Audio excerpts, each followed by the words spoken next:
I remember discovering something that we called the producer power hour. And our definition of producer was to produce more in the world than we consume, right? So you're adding something, you're adding value. And then the power hour was, what if you started your day investing in yourself? You're not investing money, you're investing time. And there was really 3 E's that we started with. A little exercise, right? Get the body in motion. The second E was education. Where can you kind of develop the most important skills, whether those skills around money and cash flow like we're talking about here, or maybe it's emotional intelligence, or maybe it's marketing, or maybe it's speaking skills, but you're reading something that helps you to put your value out there in the world. And then the third thing, in reading or listening or however it might be. And the third E was enlightenment, which was more about a spiritual component, a gratitude component, or a component for space, because there's so much noise in the world. We're just constantly bombarded with things, and I'm noisy. I get it, you know. And if you had this space to actually listen to yourself, to tune into that intuition, right? So that could be just quiet time to think. That could be meditation. That could be prayer. But starting your day this way was like putting on an armor of abundance so that you could show up the best version of who you are. And even though you take an hour, and I don't care if it's an hour, it could be 10 minutes, progress over perfection. Start somewhere. Right. Then the rest of the day is transformed, where you're bringing a better energy to it, where you're living your life with more intention, where you're developing the most important part of who you are. Right.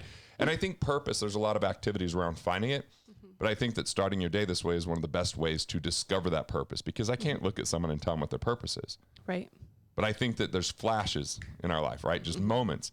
And if we're too busy doing and not getting any time to understand our being, then we miss out on what's available to us. You wrote a book called Buy, Then Build around acquisition entrepreneurship. And I am telling people, buying small private businesses with $2 million of revenue or less is going to be one of the crowning ways to create cash flow, to have a little bit more influence over your money, and to get bargains where these highly appreciated stocks are at huge price to earnings ratios, huge multiples that we would never consider buying with a small business. And you're talking about how you can do this with the same small down payment as a mortgage for many people. So Walker, I know you do a million things. I was on Amazon Prime and I saw your name for something you produced on a documentary. I'm like, dude, talk about a serial entrepreneur, buying then building. I don't know how many businesses you own at this point, but I think you were just having a child when I saw you first. And I'm like, hopefully you're spending some time at home.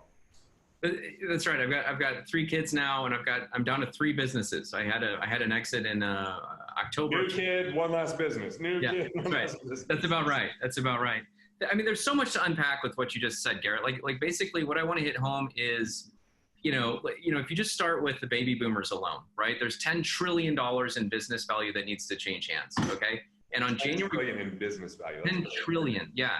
And it comes down to, there's like 12 million businesses, and it comes down to about 420,000 companies that need to transact every year for the next 10.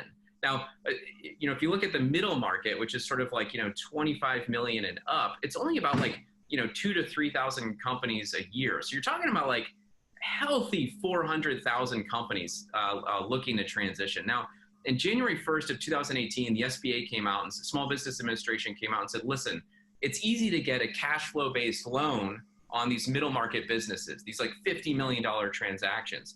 And when I say cash flow based loan, what I mean is a loan for an acquisition based only on the cash flow and not on the assets of a business. Okay.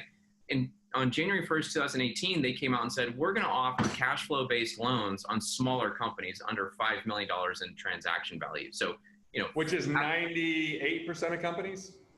That's about right. Yeah, that's about right. It's something like that. No, 96%. Or less than $1 million, right? Yeah, that's right. So yeah, so then you go from, there's like 4% of companies are exceed $1 million in revenue, right? And so the concept here is that there's like 400 and, you know, call it 18,000 companies that need to transfer.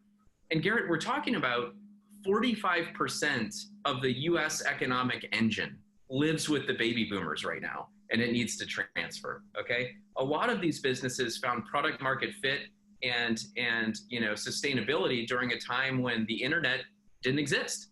And so simply the fact that there's a whole nother, you know, business asset class out there is proof that, you know, we've hit the tipping point of online marketing. And then we have this huge infrastructure of businesses that came of age at a time when none of that existed. So I hate to say that there's a lot of low hanging fruit out there, It's hard to do. It's hard to implement.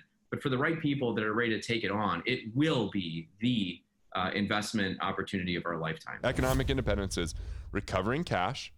So plug the leaks.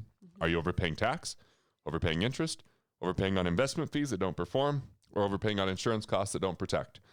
Then the second thing is engineering wealth. What is the number that you have to get every month to cover your basics? Let's generate cash flow to get there. Is it paying things off? Is it building things up? Then the third one is taking all assets and rather than accumulating, which at 50, compound interest isn't going to do you a lot of good because you got to wait all the way till you're 80 to really get the benefits of it fully. So instead, we're going to focus on cash flow over accumulation. So that's accelerating investment income. Then fourth is scaling revenue. So whether you're a business owner and you grow that business or whether you're an individual that works in an organization that you get upside potential through whether that's bonuses, whether that's incentives, whether that's specific projects that when they hit completion, you get more money. You've got to have that upside potential where you're not just trading time for dollars in today's economy. And then the fifth one is to make it count. It's investing back into yourself. It's having quality of life along the way. Those are the 5 things: recover cash, engineer wealth, accelerate investment income, scale revenue, and make it count. Economic independence is the factor. Doesn't matter your age, 60 years old, 50 years old, 40, 30, 20. It's all about economic independence. Get assets that create cash flow. The notion of financial planning being overly emphasizing retirement planning and setting money aside for 30 years is the problem. That's kind of the antagonist of the story. That's kind of the villain when it comes down to it. Want to master your money? Want to figure out the things that you could do to improve your finances? Click here and check out more videos like this on Money Matters.